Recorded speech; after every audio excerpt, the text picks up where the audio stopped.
On Life and Meaning is brought to you by Blumenthal Performing Arts, celebrating its 25th year presenting the best in the performing arts, sharing and employing the arts as a major catalyst to strengthen education, building community cohesiveness, and advancing economic growth. Further support is provided by Foundation for the Carolinas, inspiring philanthropy and empowering individuals to create a better community. And by the Arts and Science Council, Charlotte-Mecklenburg's resource hub and lead advocate for the regional cultural community, providing culture for all.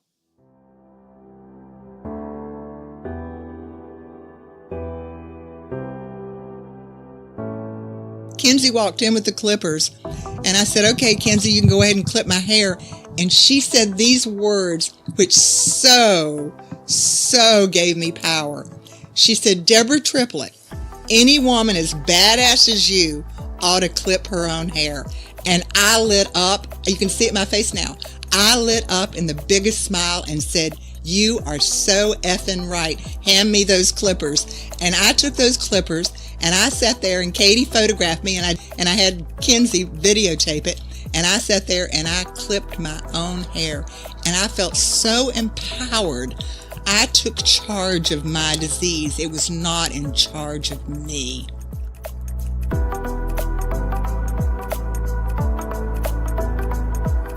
Deborah Triplett is an image taker and garden maker. She is the principal photographer at Deborah Triplett Photography, where she has been a working professional photographer for over 25 years.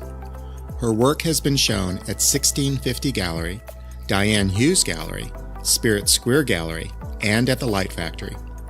Deborah was the primary photographer for Skirt magazine and a contributing photographer for NFocus, Charlotte Viewpoint, and Charlotte Magazine. She is the founder of Yard Art Day, a citywide event in Charlotte held every Labor Day where neighbors place art of their own creation in their front yards. She is caretaker of Flowerhead Farm, a private garden of whimsy and delight. In this episode, we explore photography and art, what is beautiful, connecting with others, confronting cancer, and love of family and friends. I'm Mark Paris, and this is On Life and Meaning.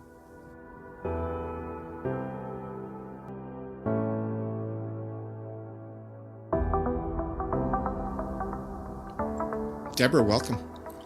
Well, I'm glad to be here. Deborah, you describe yourself as an image taker and garden maker. Yes. Let's talk about image taking. What kind of photographs do you take?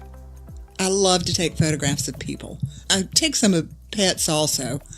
I like to take photographs of things with faces. I like simple photography. I like very sort of clean and simple and direct. Not propped or stylized, but just person just sitting in front of me, or person in front of a backdrop, me and a camera, and that's it. Very simple and clean and classic, only because I want the photograph to be honest. It doesn't mean that I don't admire other photographers who do very stylized work. I think it can be incredible, but that's just not what I want to capture. When someone comes to you and says, "I would like to have a portrait done," what is that sitting like with you?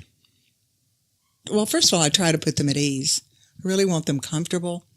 You know, a few years ago, I moved my studio to my home, and it's really one of the best things that I ever did, because the average person, they're not models. So a home atmosphere is a lot more comfortable to take their photograph than a big cavernous studio. And, usually I'll have music playing, and sometimes I might even have the fireplace going in the studio, or have candles lit.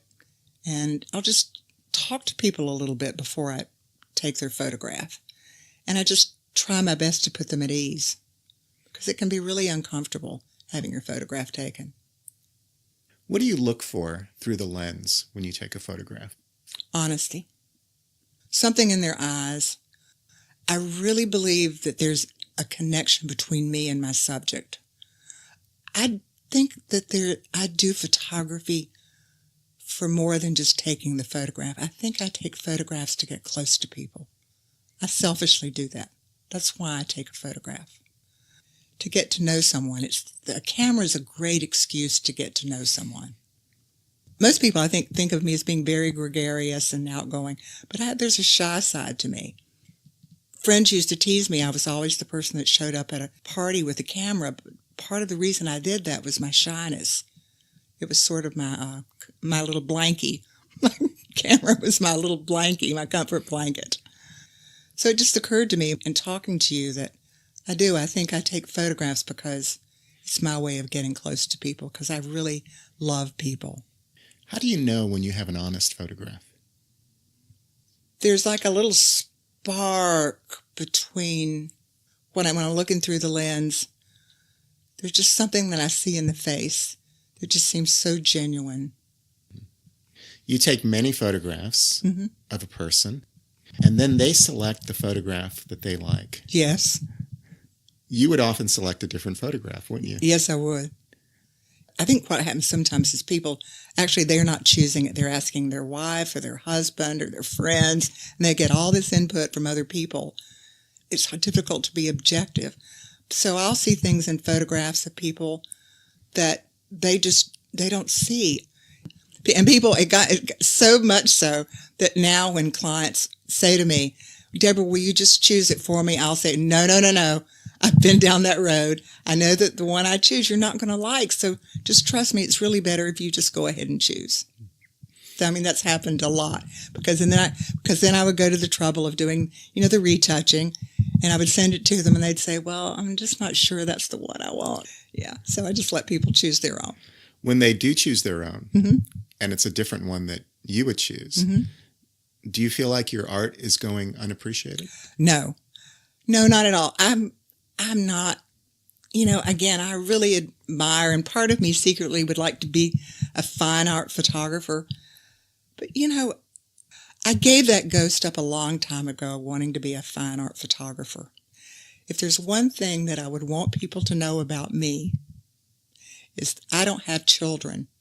So when I leave this earth, or even now, if a photograph I take of you or anyone makes you feel good about who you are, and it's a big cheesy shot of you smiling, then I have done my job, and I have done what I wanted to do, which is make you feel good about who you are. It's not about me. It's about how I can make you feel about you in the end. And so I can go through your pictures, and I can pick a picture that I think is maybe more artsy for me to show on my own website, but that's not my goal anymore. I really did give that up a while ago. That's not what I want to do. It's just not important to me anymore. It was for a while. I really wanted to be that serious fine art portrait photographer. But, when people either email me now or run into them and they say, oh, I've got these pictures you took of me, when I got married 25 years ago, or my kids' pictures you took 10 years ago, and Deborah, they mean so much to me. That makes me feel incredible.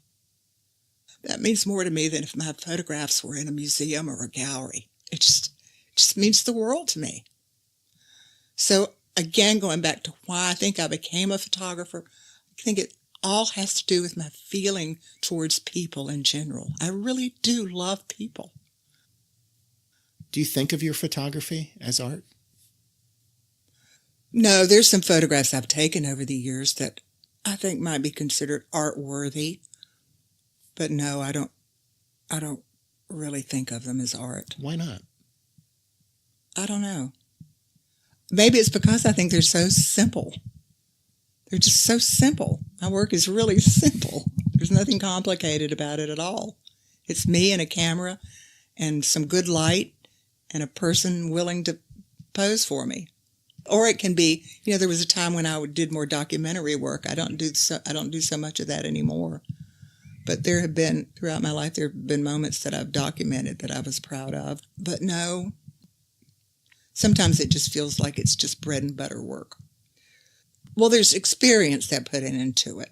Take, for example, a headshot. You can look at a basic headshot and say, well, that's just a headshot. But yeah, that took 25 to 35 years of experience to know how to get that headshot. So don't mean to belittle what I do at all. I just don't think that it's always art. When you look at a photograph, can you tell that you took it? I think so, yes. I do think I have a certain style. it's something I saw early on, and then I've gotten feedback from people over the years. When I look at a lot of my photographs, there is something in the eyes of almost every single person. There's a directness in the photographs. I noticed it in the photograph I took of you. There's just a kind of a direct look. It's like a soul-to-soul look. And it's probably my favorite shot to get of people. Again, it's about that connection between me and the person that I'm photographing. What is beautiful to you? My idea of beauty has really changed, I think, over the years. I find beauty now in things that are more real and more honest and fading. I think that's part of aging, maybe. I love to see the lapses in time of things. What are you finding beautiful now? Character in things. And it can come from aging. It can come from use. For example, maybe it's a broken plate that's put back together. And I think it has to do with getting older in some respects and how I view beauty now. That items shouldn't just be discarded, that there's a beauty in keeping things together or repairing things. For example, right now my garden's a little bit disheveled, and for me there's a little bit of beauty in that. It's not so perfectly manicured like it might have been a few years ago. And I'm sure that it has to do with the fact that I've gotten older. So I see beauty now in my own face differently than I did 10 years ago or 15 years ago. I think I look beautiful now. But honestly, I'm really quite happy with how I look, and which surprises me. And I see it in other people as well. I see beauty in all ages now. And there was a time when I was younger that I didn't really necessarily see that. I have this favorite Japanese word, and it's wabi-sabi. It's the most beautiful word for how I feel about life. It's basically the belief that transience and imperfection and incomplete things are beautiful, that there's beauty in that. And I really believe it. I've never liked photographing people that are perfect looking. I really don't like doing that. I like photographing people that have character, and not to say that I can't see a beautiful man or woman and go, oh my God, they're gorgeous. But usually I want some little quirk. There's like maybe it's a beautiful face, but then they've got a great Roman nose. To me, that's much sexier and more beautiful than someone that's got a perfect little straight nose. Okay, like my dog Uno, who is one-eyed. I think he's beautiful because he has just one eye. So for me, wabi-sabi is the best word to describe how I feel about my life, my photography. It's just the perfect word for me. Deborah, in addition to photography, you're also a gardener. Correct. You're a garden maker. Yes. What is Flowerhead Farm? Flowerhead Farm is my garden, and I named it that because years ago, actually when I first started doing photography here, I would often have these flower-like wigs made for brides, often for models. Somebody said something about, oh, Deborah, you're a flowerhead or something like that. So when I moved here, about the year 2000 or 2001, I started the garden, and I thought, I want to give it a name. So I named it Flowerhead Farm. What would I see in your garden? You would see whimsy out there. There's a big, large metal rooster that stands about 4 feet tall. There's a metal pig. There's a metal goat. There's a little bit of whimsy, but there's a lot of wildness. I like gardens that are wild and a little unkempt. Of course, this time of year, it's not particularly attractive, but in the spring and spring, summer, it's heaven out there. I mean, it's really beautiful because I have a lot of rambling roses. I mean, I like regular roses, but they're fussy. But ramblers are like weeds. They just grow forever, and they're just beautiful. In fact, I have one rambler that's up about 30 feet up a tree, and it's beautiful in the spring. Does whimsy and wildness describe you? I hope so. I like to think that's a perfect description of me, actually. I think that would be true. Yeah, I think the garden is a reflection of me. Absolutely. Absolutely. Because again, back to wabi-sabi, it's not perfect. I just don't, I could admire, again, whether it's an interior of a home or a garden, I can admire very streamlined, clean aesthetics, but that's not who I am. I'm a little wild and a little whimsical. Deborah, there is a love of life in your gardening, isn't there? Yes, there is. Definitely. Gardeners are people who love life. Gardens are the perfect metaphor for life. I mean, there's death in the garden, there's rebirth in the garden, and it's constantly changing, just like we do in our own lives. No day is the same for any human being, and that's true in a garden. It's constantly changing. Deborah, many people know you because of Yard Art Day. True. What is Yard Art Day? Yard Art Day was this idea I got in my noggin about 6 or 7 years ago about having art in people's front yards. And it came about because I saw something. I think someone was doing a project in Times Square where you could submit work and it would be up in Times Square.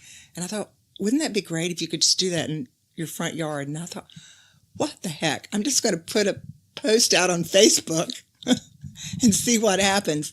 And I was shocked, over the weekend, 400 or 500 people signed up for Yard Art Day. And it's just become this thing now, this annual event, which is wonderful, every Labor Day, where people all over Charlotte, and in fact, even some out of state and other states have done this, put art in their front yards. And it can be any kind of art. It can be performance art. It can be photography. It can be painting. It can be wrapping a tree in fabric, however you want to express yourself. On Yard Art Day, when you go around and see hundreds of your neighbors create and display art on their front lawns, how does that make you feel? Unbelievable. I remember a moment, I think it was 3 years ago, when I went down the street and the people didn't recognize me, and I stood there and listened to them talk. And it was wonderful to hear neighbors talking to other people that they would never otherwise speak with, all because they had art in their front yards. And it just gave me so much pleasure. Or, I'll tell you what's astounding is 2 years ago, a mom reached out to me and said that their kids did not want to go on vacation because they wanted to be able to do yard art. I mean, that's the joy that gives me is unbelievable. Again, it's about that connectedness. It's me connecting to my community. Deborah, you've said art should be democratic, accessible, and enjoyed by all. Absolutely. I'm a firm believer in that. I'm not an elitist when it comes to art. I think it should be not only open to all, I think the more art in people's lives, the better we are as human beings. I mean, they pretty much know now that when they take art out of schools, it's just not a good thing. It affects how they learn other subjects. So I'm a big believer in art. I understand there are moments when art needs to, I guess, be judged, but certainly not for Yard Art Day. I did not want that whatsoever. In fact, you've said Yard Art Day is about playing creatively without judgment or restraint. Exactly. I think all pretty much when we're children are able to create, something along the way squelches that in us and tamps it down. And so for me, I wanted that day to be an excuse for people, grown-ups, to express themselves and have fun. I've had many people over the years say, Deborah, I'm not an artist, or Deborah, I don't know what I could do. And I give them examples, like go blow up, 100 pink balloons and put them in your front yard. Really, who's to say that that's not art? I'll tell you where I got this quirky idea of art from. First of all, I love outsider artists. And I love those people that have the strange, when you drive through the country and you see that yard that's got a whole bunch of fake deer in it, or maybe some big whirligig or something weird going on in their front yard. So I love that. Or the person you read about, kind of outsider artists that create their own world. People that do weird stuff like that, I've always really liked their work a lot. So I wanted people to rethink what art is. On Yard Art Day, what would we see on your front lawn?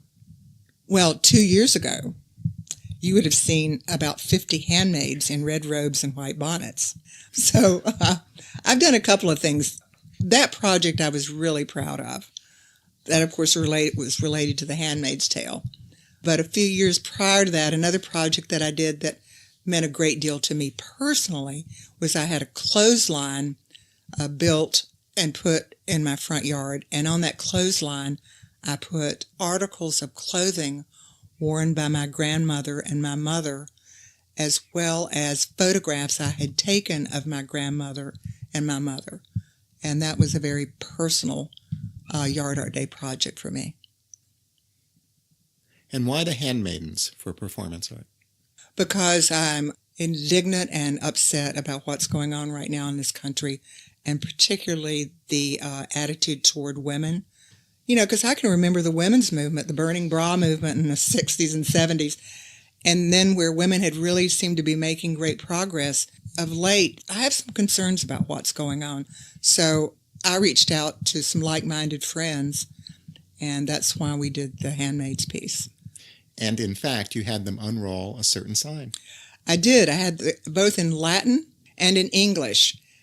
Don't let the bastards grind you down. I'm not going to let the bastards grind me down. So next Yard Art Day, you are more likely than not to see another protest piece in Deborah Triplett's front yard. Deborah, you grew up in Elkin, North Carolina. What was Elkin like? It was the perfect small town. Main Street, perfect, about 5,000 people. Beautiful little town, almost in the foothills of the Blue Ridge, with the Yadkin River running through it. Idyllic. It was a perfect way to grow up. How would you describe your family? Well, I have 4 siblings, 3 brothers and a sister. And my parents stayed married, while I was growing up. There was some dysfunction in the family, like there are in most families. And there was some, it wasn't easy. I mean, if I'm really honest, there was some violence in my family. But there was also a lot of love. I've often joked about my parents and said, Tennessee Williams would have had a field day. Quite honestly. We were the family in town that sometimes the police were called because my parents were fighting. The violence wasn't aimed toward the children, really. It was between my 2 parents. And I love them, but really, it's almost a generational thing, an era. That was an era when people did crazy stuff. You would see it in the movies, like Cat on a Hot Tin Roof. Really, that stuff is going on. Typical Southern small town drama. And my parents were playing it out very well. So I can chuckle about it now. But it was, when you're a kid growing up in it, it was kind of scary. When you think of your dad, what comes to mind? Ooh, my father. A mixture of feelings. Scared of him often. Sad for him. I loved him, and he loved me. In fact, I have in the other room, he wrote me once. He couldn't open, I had my bedroom door locked. I'd come home for a visit, and he'd written me a note, and I got that framed. He had a hard time expressing himself. Again, like a lot of fathers of that generation. He had a very difficult time expressing himself. My mother was the opposite. She had no problem expressing herself, and that was their conflict. Dad wanted to be a simple country man, and my mother, I think, would have loved to have lived in a city. She wanted more out of life, and they were at odds. She was the smart, not to say my father, he was just simple. He wasn't dumb. He was just simple. He just wasn't a complicated person. My mother was a very complicated person, very well-read. In fact, I largely attribute who I become to my mother. It was my mother that pushed me. In some ways, I was not a typical Southern girl, in that my mother never, ever said, why don't you get married? My mother never, ever said, why don't you have grandkids? It was like, no, get out. My mom was very liberal and very open-minded, and she would say things to me like, why do you want to be like everyone else? Every teenager wants to be like the other teenagers. But I could see her frustration. She wanted me to discover who I was and not try to become a clone. I appreciate that now. Of course, as a teenager, I didn't particularly appreciate it. Did you get along with your parents as a teenager? Most of the time, not always. I was the eldest of 5. I remember reaching an age where at one point she wanted to tell me who one of my friends should be, and I said, no, you will not tell me. That's my friend. You're not going to tell me who I should be friends with. And I was really defiant about it. My father was not around that much. And my mother, she had me when she was 17. And she was a beautiful young woman. So when I was 17, she was 34. and still looked great.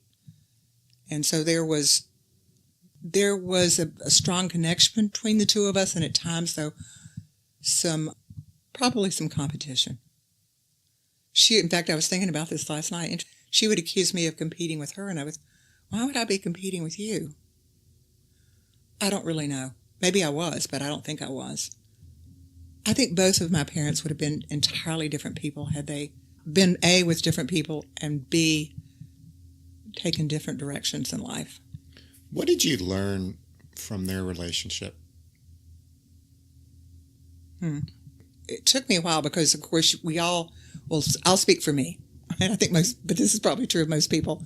I repeated the pattern very early on of everything I probably didn't want.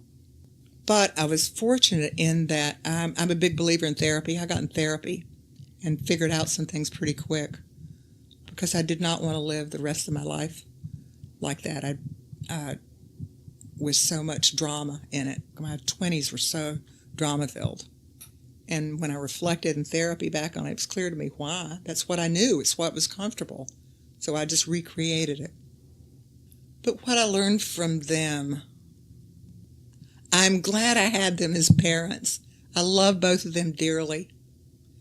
And I know they loved me and they loved the other kids. But, life is complicated. My story is no sadder than anyone else's or happier. It's just what it was. And that's kind of how I feel about my whole life. I mean, I've made some mistakes in my life, and I've made some great choices. You just kind of hope that It's funny, I just reflected on that wabi-sabi on the plate, put back together. I sort of feel like I'm the plate.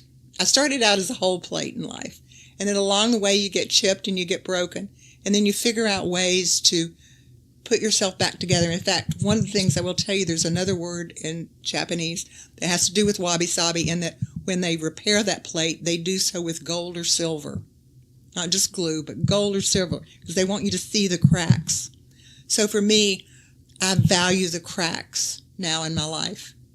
So I don't see it as a negative that I grew up with parents that, frankly, one time my mother shot at my father's car and my father stabbed her portrait. I don't feel bad about that, because I also remember the times that they would laugh out loud, and just, you could see that they actually were really enjoying each other's company for a while. So for me, all those pieces make sense in my life. They have made me who I am. And it could be a bad choice in the first husband that I made. I just don't go through life hating people or hating the decisions I made. I never have. I've never, ever. And that's one thing I really like about myself, is I don't hold grudges. I feel like everyone has their own path. So who am I to say why someone did some awful thing? I just don't know. I don't know why they did it. I can only be responsible for myself. That was something I learned early on, and it was a really valuable lesson for me. I learned not to blame others. I learned to accept responsibility. That was a big thing out of therapy, was to accept responsibility for myself. What did you love when you were a child? My grandmother. It makes me want to cry. I love my grandmother. My grandmother was my stabilizing force. She lived up in a holler. Her and my grandpa, Ruth Siddon and Ed Siddon, great grandparents, but especially my grandmother. Every grandchild she has, still to this day, she died several years ago, worships the ground she walked on. She was the type of woman, she could shoot a shotgun. She taught me to shoot a shotgun. She could kill a snake in the garden. She had to. But she could wrap you up in her arms and just make you feel so loved. And a few minutes before, I remember one time, for example, the whole thing about switching kids or spanking kids. At least once or twice, Grandma would say, "Okay, Deborah K., go over there and get your switch," because I'd done something I wasn't supposed to do. And, she switched my little backs of my legs, but she never was angry when she was doing it. I think that was it. It was controlled, and it was a sort of a necessary punishment. And I've never, ever begrudged her for that, because I got so much love from her. She taught me about herbs. She really was a mountain woman. I mean, she knew these little how to make a poultice out of certain herbs out of the ground. Or for me, I never heard her say anything bad about anyone. I thought it was really remarkable. Just never said anything petty or mean about anyone. When I think of what did I love when I was young, it was my grandma. Who did you want to be?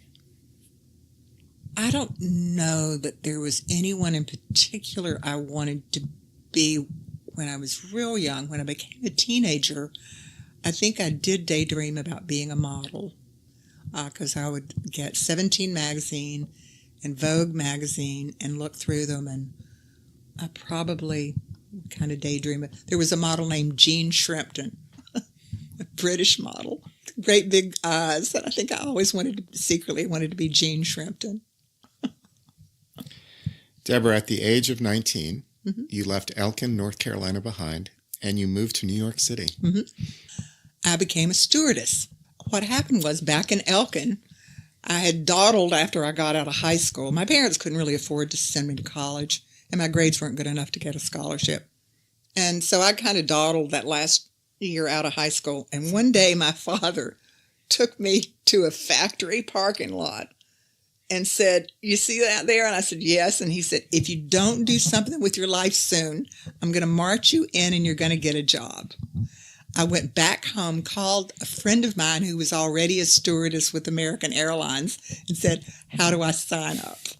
So that's what prompted me to go from a town of 5,000 Elkin to the big New York City. And I got my training I flew for American Airlines, and the training was in Dallas, Texas. In fact, the first time I was on an airplane was flying from out of Greensboro to Dallas.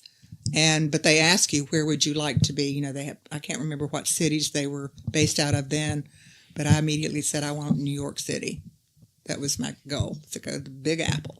This was in 1969, a long time ago. What were your impressions of New York when you arrived? Oh, my God. I was in awe. I remember, there were several impressions. One was, of course, when flying in, just overwhelmed by the buildings and the lights. It was incredible. And I was fearless, like most 19 years old. I was totally fearless about this. And then when I got there, one of the early impressions I remember that I loved was being on a bus and hearing all different kinds of languages and people reading, and just the chatter of different voices and dialects. And that thrilled me. And the different smells that I'd never experienced before. It felt like an education. That was my education. Definitely. Getting out of Elkin, North Carolina was my education. Here you are from a small town in North Carolina, now living in the city. Yes. What was the adjustment for you? None. They loved me. I charmed them. There was never anyone ever unkind to me in New York. People were very accepting. The one thing, though, that did happen, I will tell you, is I had a flight from New York to Boston, and it was the first time I was going to do the announcement, welcome aboard. And I get up there and I go, "Welcome aboard, flight. I swear I said it, flight, whatever it was. And I heard laughter, and I know I turned bright red. I never said flight again. How long were you a stewardess? Oh, just a little over 2 years. It really wasn't my cup of tea. It was an easy job back in those days, but it wasn't fulfilling for me at all. It served its purpose. It got me out of North Carolina. What happened next? I met a musician on the plane, of course, and pretty soon thereafter quit the airlines. Actually, I quit partly because they tried to tell me, if you can believe it, the airlines had moral codes, and they had heard that I was living with someone. And I told the supervisor that called me in that even my own parents had never told me who I could live with, and they certainly weren't about to, and I quit. So that's really why I quit the airlines. So anyway, I was living with this musician. That's what I was doing for another about 2.5 years. Well, I wasn't in New York. We lived in a little town called New City. I was leading the charmed life. I was the old lady of a guy who, in a group at the time called Blood, Sweat, and Tears, which was a huge, huge group. He was the drummer, and he was really pretty much the guy that ran the whole show. You were the girlfriend to the drummer of Blood, Sweat, and Tears? Yes, I was. Yes, I was. The old lady, as I was called at that time. Yes. And we lived on a little mini estate. This is when I started to learn about the good life, being chauffeured places and flying first class and going to great restaurants. But what he did for me that was wonderful, the education that he did for me, which was terrific, was he taught me about jazz. His brother managed Thelonious Monk, and Bobby had grown up knowing all these great, like Philly Joe Jones, all these great jazz musicians. And so I got a hardcore introduction to jazz through him and through his brother. And also Bobby was one of those people that he very networked. Like he knew Clive Davis was a good friend of his. And so I met a lot of people through him that I wouldn't otherwise maybe have met. Here you are, a 21-year-old girlfriend of a rock star. Yes. Your whole world must be changing. Oh, it changed drastically. I mean, it really changed drastically. It was wonderful. I loved it. I loved every second of it. Because we even had like I said, it was a little mini estate, and we even had a couple that lived on the property. And, I loved them, Ed and Lukey Siegel. They were a wonderful elderly couple that took care of us. But Ed would come in the morning and make me fresh coffee. It's a great life. This is also the golden age of rock and roll. It was phenomenal, yeah. It was a really interesting time. And at the time, they were a huge group. I got really lucky in life. I hit cities at the right time.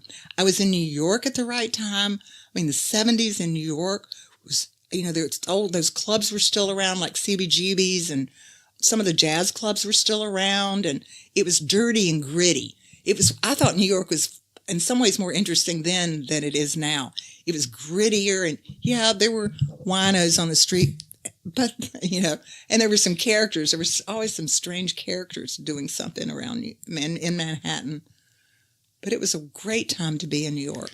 I did go to a Hollywood party once with Bobby because the whole group was invited to a Hollywood party, and Elizabeth Taylor was at the party. So that was pretty exciting. Deborah, you did move to L.A. Yes. What brought you to Los Angeles? Well, I broke up with the musician boyfriend in New York.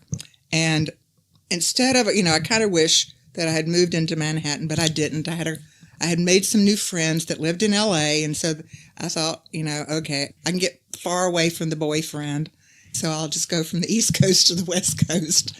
And my friends in L.A. had said they could pretty easily help me get a job in L.A. So that's what I did. Up and moved to L.A. Deborah, in 1973, you made the cover of Playgirl magazine. Yes, I did. It's a pretty badass cover. You are opening a gift box of a naked man with a very 1970s mustache. Yes. What's the story? The story is that the man in the photograph was my first husband, whom I'd married him really to get revenge back at the boyfriend in New York. And he, back to the model in the picture, his first name was Michael. He was a model, had been a pretty big model in New York, and he had moved to L.A. to be an actor. And anyway, he'd gotten this job for Playgirl, and he told them that he had this really beautiful wife. And so they said, well, that may be fine, but let's see her. So they interviewed me, and they liked how I looked, and that's how I got the job to be on the cover of Playgirl with my first husband. In fact, that relationship repeated some patterns that occurred in your home between your own parents, didn't it? Yes.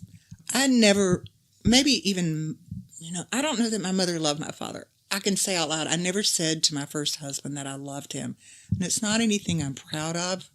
He had a fatal attraction to me from the get-go. And I had I'll call it a drama attraction to him.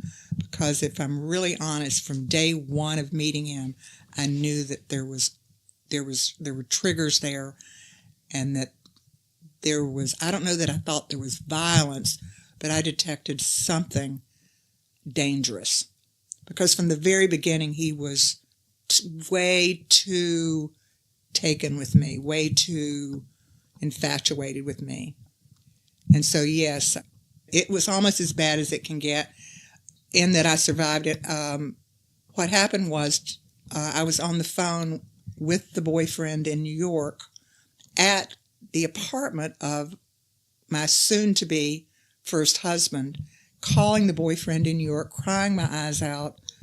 I was 21. I think I was 21 years old at that, 22, young and dumb, had far too much champagne, Michael came in the room and lovingly, actually, just hated seeing me crying my eyes out over somebody that was obviously over me.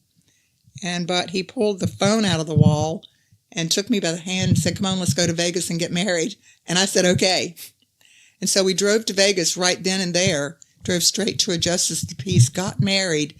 But our bodies know when we have really fucked up, because I broke out in hives from the tips of my toes to the top of my head on the way back to L.A., so much so that we had to go to UCLA Medical Hospital, and they gave me a shot of cortisone to reduce the ballooning and get rid of the hives in my body.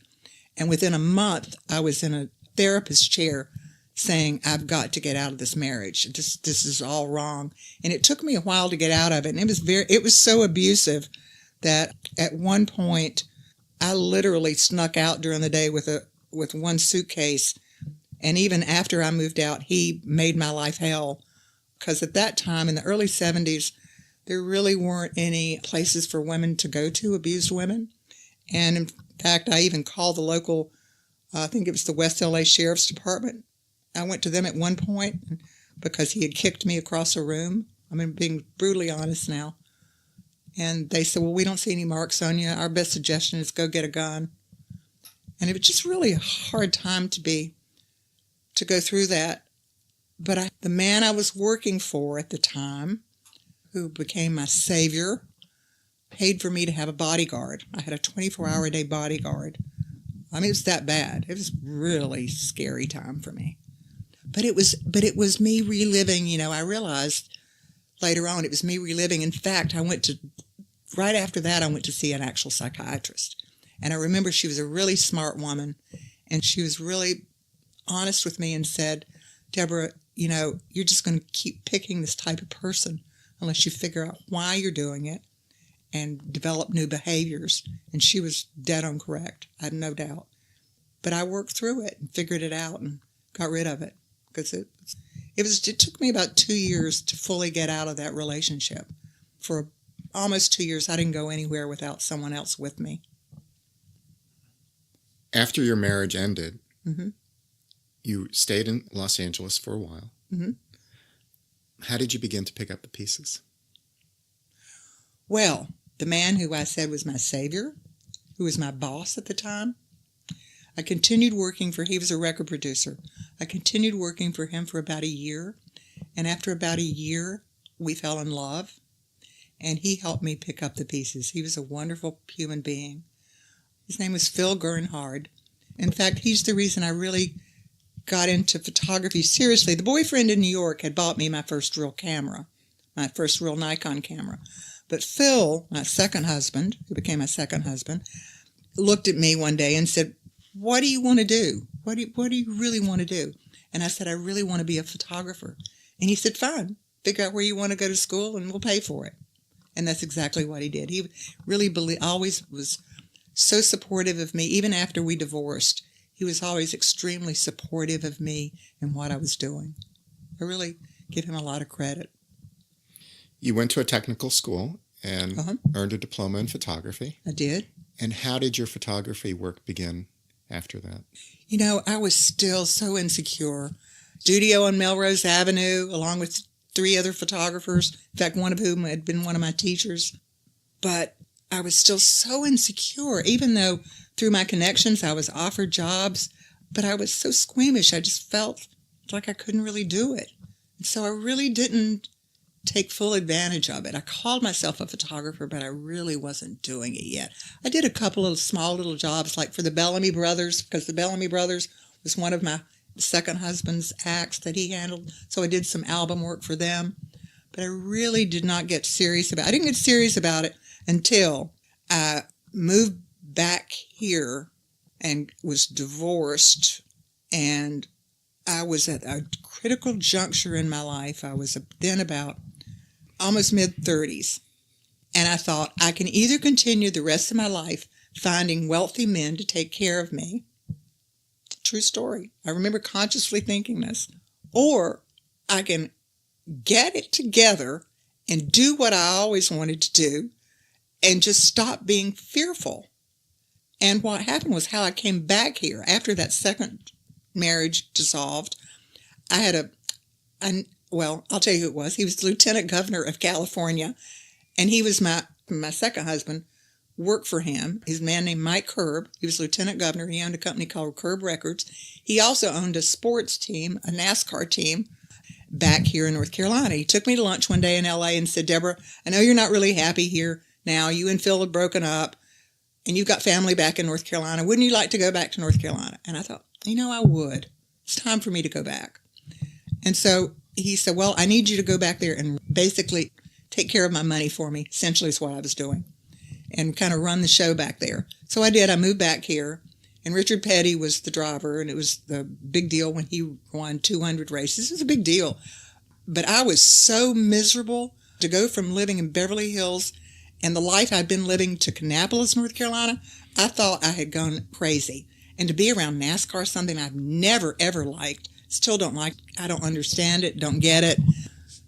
But I did it because it got me back here. So my sister, in the meantime, had moved back here to live with me, and she was dating a photographer. She knew I was miserable doing what I was doing. So when I got home one night, she called me Bebby. "Bebby, I want you to know I got you a job." A little moment in my life.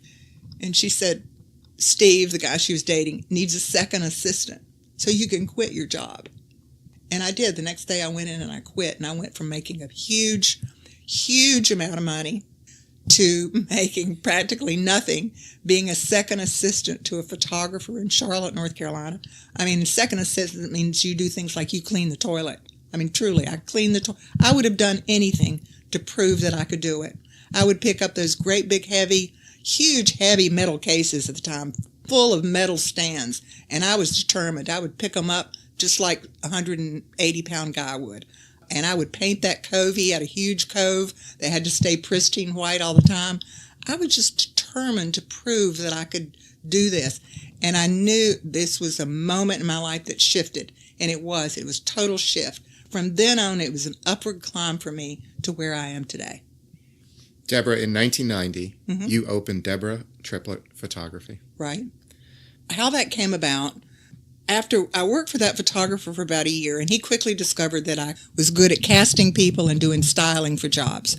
And styling for jobs it can be a general thing. It can mean you find the wardrobe, you find the props, you find the set, you do the whole set, or it can be as minimal as doing a little bit of makeup. Other photographers around town started hiring me to do that. And I stayed really busy. I was very busy, doing really well at it. But I was not happy because I was not the person behind the camera. I wanted to be the person behind the camera. And there was a moment on a set where I saw something that needed to be fixed in the shot, and I had to whisper it to the assistant so the assistant could whisper it to the photographer, and that photographer took total credit for doing that. What happened, though, what really finally made this all change for me was there used to be a camera store in town called Adger Smythe on Moorhead, and I had some photographs over there of trees, black and white photographs of trees. And this couple, Eric Anderson and his wife, Jennifer Anderson, they were a couple. They weren't married yet. Eric was a professor of art out at UNC, and Jennifer is a well-known artist. And Eric saw the tree shots and liked them so much that they contacted me to do their wedding. Figure that they liked what they saw in those shots. And I met with them, and I told them I'd never done a wedding before in my life. And they said, "Well, we don't care. We just like what we're seeing." And they said these magic words to me. And this was unusual. This is now the early 90s. They said, "Why don't you do it the way you'd want to do it?" And the first thing I thought of was, well, I'd want to shoot black and white as well as color, which at the time no one was doing. Wedding photographers didn't shoot black and white. Actually, I showed up at their wedding with 3 cameras.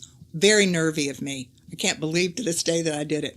1 camera with black and white, 1 camera with color, and 1 camera with black and white infrared.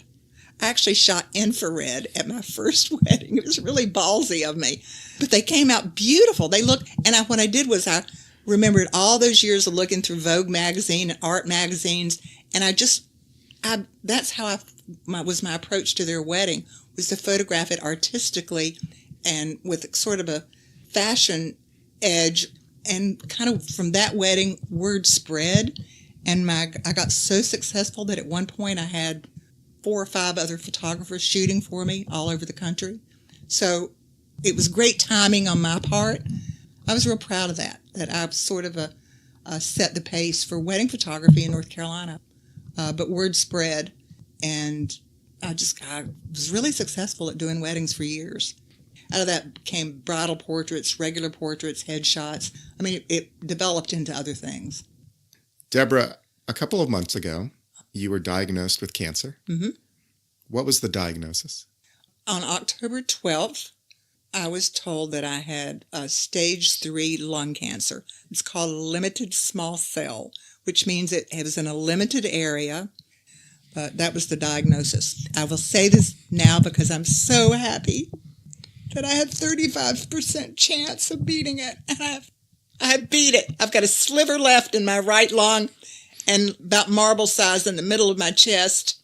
And I have pretty much kicked cancer's ass like I said I was going to 2 months ago on October 12th.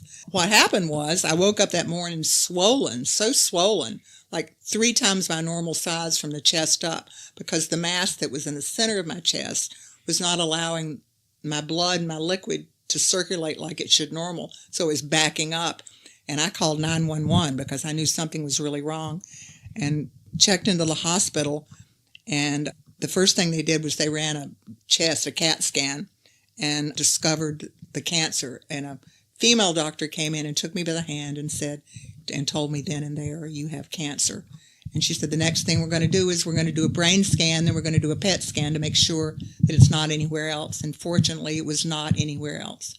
And they right away told me, I had 2 great doctors. My radiologist, who's just wonderful, is Dr. Scott McGinnis, and my oncologist is Dr. William R. Mitchell.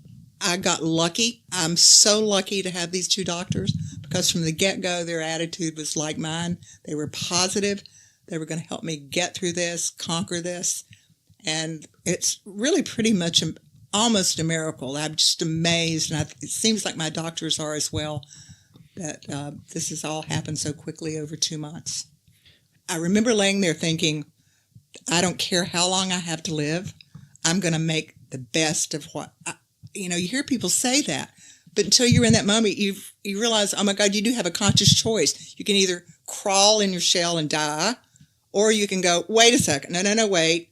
I'm going to make the rest of this, whether it's a year and a half or it's 10 years, I'm going to make the best of it. And I decided to see cancer as a gift. I really did. I say cancer is my gift. Cancer helped me change my life, and it was ready for a change.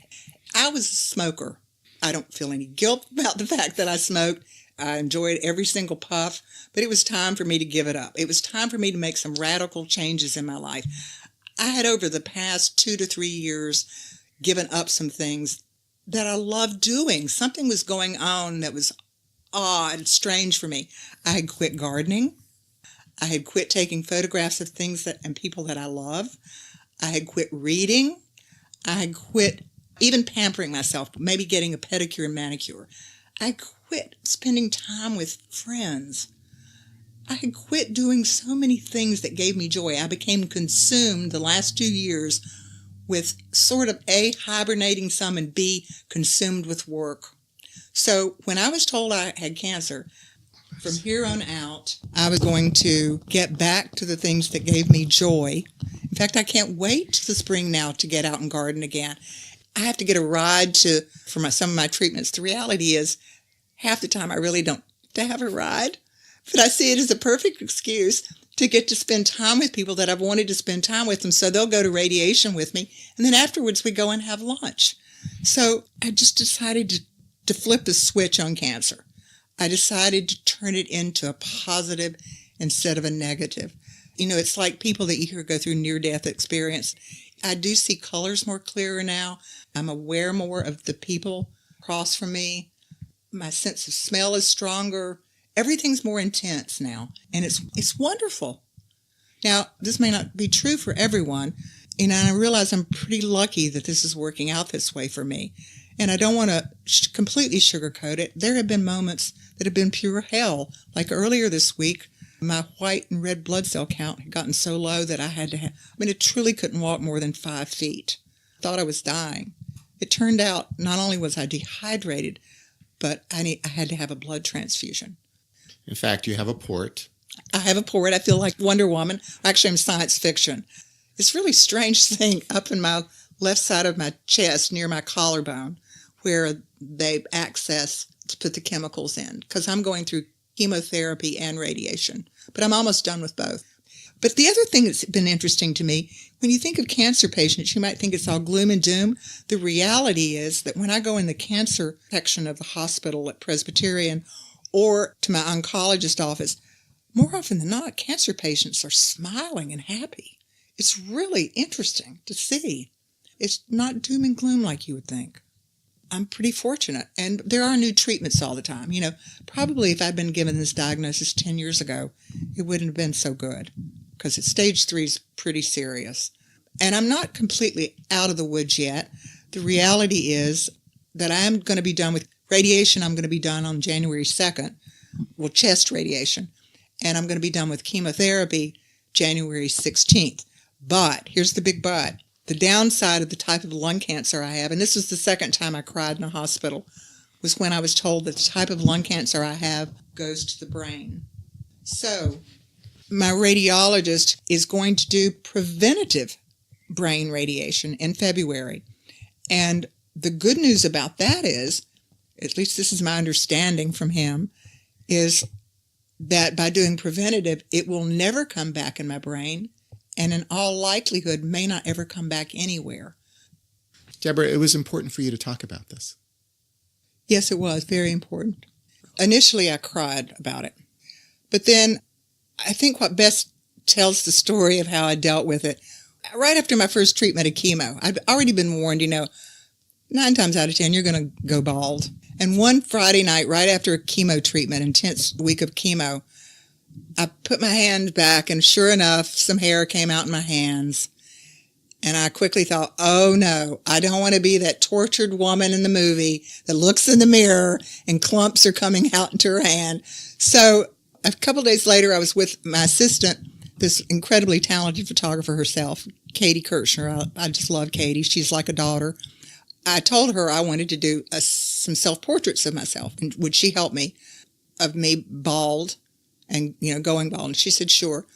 So, but by then, like I said, I had some hair coming out with my hands, so I thought, I know, I need to have somebody come shave it. I just got to get it off. So she said, well, I know the perfect person. So she knows this other talented young woman in town named Kinsey, who does hair. She said, well, I'll call Kinsey, and she'll show up with the clippers while we're doing the photo shoot. And so Kinsey showed up with the clippers, and we had music playing in the studio, and I was feeling pretty good too also that day, I have to tell you, because along with the chemo, they also give you steroids, which can make you feel like Wonder Woman and Chatty Cathy. So Deborah was both Wonder Woman and Chatty Cathy, because Kinsey walked in with the clippers, and I said, okay, Kinsey, you can go ahead and clip my hair. And she said these words, which so gave me power. She said, Deborah Triplett, any woman as badass as you ought to clip her own hair. And I lit up. You can see it in my face now. I lit up in the biggest smile and said, you are so effing right. Hand me those clippers. And I took those clippers and I sat there, and Katie photographed me, and I had Kinsey videotape it. And I sat there and I clipped my own hair, and I felt so empowered. I took charge of my disease. It was not in charge of me. You motherfucker. That's how I felt. And the strength in me, I'm going to give it to my mom on this. Lee Triplett took hold of me. My mom, my strong mom, took hold of me. And I thought, this is not going to get the best of me. I'm going to take control. And I laughed. I was laughing. The music was playing. And it was incredible. It just, from then on, my attitude was, I can do this. But not everyone can do that again. It's my path, my way. It doesn't mean everyone can handle cancer like that. And again, there have been moments on this couch when I've cried. Not every day's been like that. But for the most part, that's been my attitude. Is it another one of those chapters in my life? It's not the last chapter, but it's a very important chapter.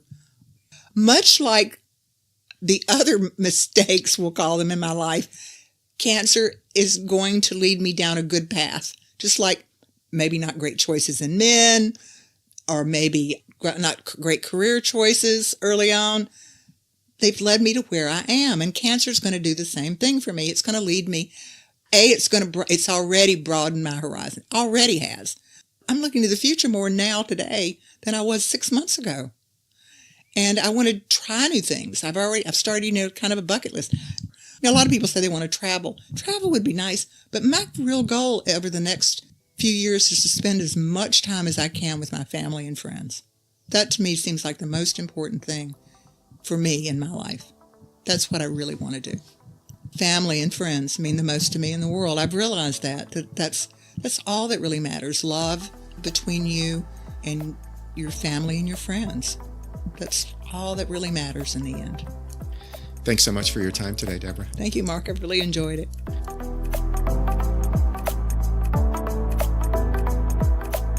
Deborah Triplett is a photographer and gardener.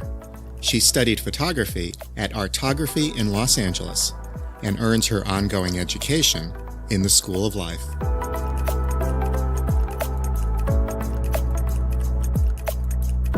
And now, a personal word. The legend goes that in the 1500s, a young man named Sen no Riku sought to learn the way of tea. He went to tea master Takenoju, who asked him to tend to his garden. Riku cleaned up debris and raked paths until it was perfect, then considered the immaculate grounds. Before presenting his work, he shook a cherry tree, causing a few flowers to spill randomly onto the ground.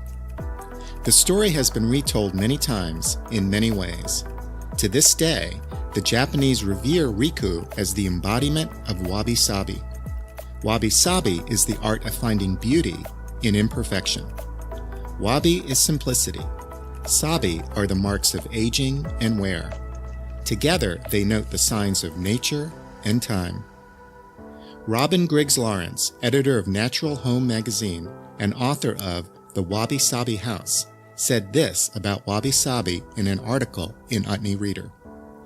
Wabi-sabi understands the tender, raw beauty of a gray December landscape and the aching elegance of an abandoned building or shed.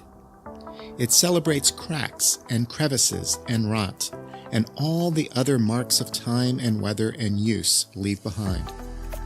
Wabi-sabi reminds us that we are transient beings on this planet, that our bodies, as well as the material world around us, are in the process of returning to dust. Nature's cycles of growth, decay, and erosion are embodied in frayed edges. Through wabi-sabi, we learn to embrace both the glory and the melancholy found in these marks of passing time. Wabi-sabi is deeply rooted in Zen Buddhism. Zen speaks of the three marks of existence: impermanence, suffering, and emptiness. Buddhism tells us that wisdom comes from making peace with these marks that are intrinsic to who we are. Wabi-sabi is a practice of grace and acceptance. One appreciates that wear and tear comes with age. One appreciates that damage is possible and part of normal life. One appreciates that identity is an illusion, as all things are in process of change. Deborah Triplett embodies the deep wisdom of wabi-sabi. Her home is filled with memory, with sketches and drawings, with books and photographs, with wood and stone and paint, all with a patina of age, all imperfect and real. To step into her world is to sense freedom. In 1965, Vogue magazine published photographs of the model Jean Shrimpton taken by Irving Penn.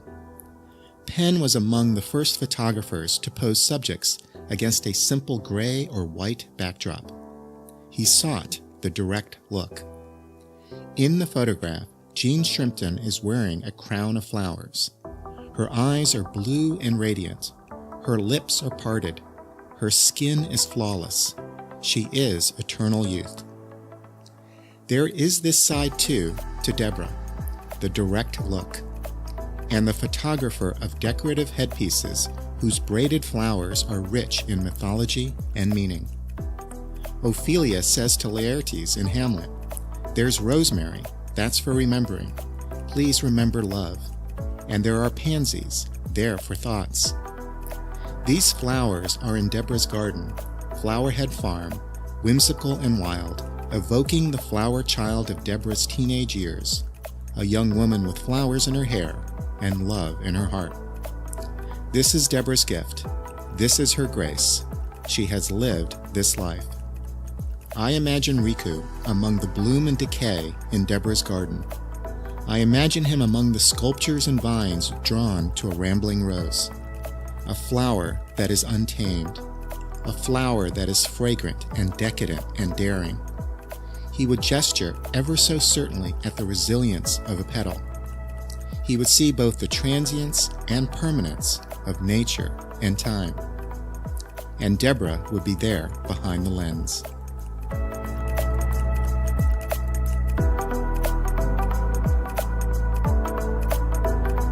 This is Mark Paris, and you've been listening to On Life and Meaning. Additional support for this podcast is provided by the UNC College of Arts and Architecture, celebrating a decade of creative education in the arts and design. Thank you to our funding partners, and to my teammates, Andy Go, producer of the show, and to Chris Curriton, Art and Media Director. This is how you can help. Please write a review on iTunes. It helps us grow our audience. Follow us on Facebook and Twitter. We'd love to hear what you think about the show. And become a patron. We are on Patreon, a crowdsourcing platform that allows you to support what you value at a level you choose. Visit us also on our website, onlifeandmeaning.com. Thank you for listening.